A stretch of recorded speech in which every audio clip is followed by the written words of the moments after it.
জুলাই যোদ্ধারা আবার মাঠে নামবো, আবার মাঠে নামবো, আবার মাঠে নামবো। আশা করেছিলাম বহু রক্ত, জীবন, অনেক অশ্রু আর ঘামের বিনিময়ে অর্জিত জুলাই বিপ্লব পরবর্তী বাংলাদেশের মানুষ তাদের ব্যালটের অধিকার ফিরে পাবে, কিন্তু দুর্ভাগ্যজনকভাবে 12ই ফেব্রুয়ারি মানুষের ব্যালটের অধিকারের সাথে নির্মম তামাশা করা হয়েছে।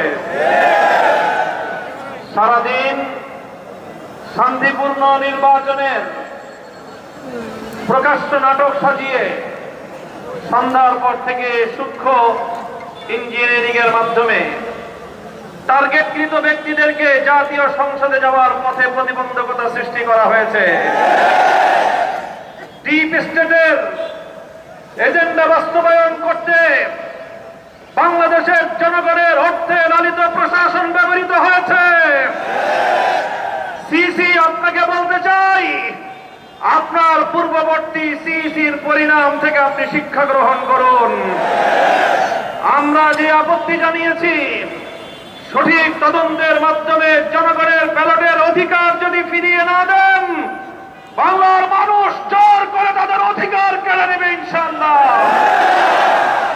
আপনাদের এই প্রহসনের প্রতিবাদ করার পর গোটা বাংলাদেশ জুড়ে আমাদের 11 দলীয় নির্বাচনী ঐক্যের নেতা কর্মী সমর্থকদের উপর যেই পৈশাচিকতা চালানো হচ্ছে, আমাদের বন্ধে জুলাই যোদ্ধারা আবার মাঠে নামবো, আবার মাঠে নামবো, আবার মাঠে নামবো।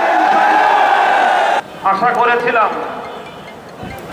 বহু রক্ত, জীবন, অনেক অশ্রু আর ঘামের বিনিময়ে অর্জিত জুলাই বিপ্লব পরবর্তী বাংলাদেশের মানুষ তাদের ব্যালটের অধিকার ফিরে পাবে, কিন্তু দুর্ভাগ্যজনকভাবে 12ই ফেব্রুয়ারি মানুষের ব্যালটের অধিকারের সাথে নির্মম তামাশা করা হয়েছে। সারাদিন শান্তিপূর্ণ নির্বাচনের প্রকাশ্য নাটক সাজিয়ে সন্ধ্যার পর থেকে সূক্ষ্ম ইঞ্জিনিয়ারিং এর মাধ্যমে টার্গেটকৃত ব্যক্তিদেরকে জাতীয় সংসদে যাওয়ার পথে প্রতিবন্ধকতা সৃষ্টি করা হয়েছে।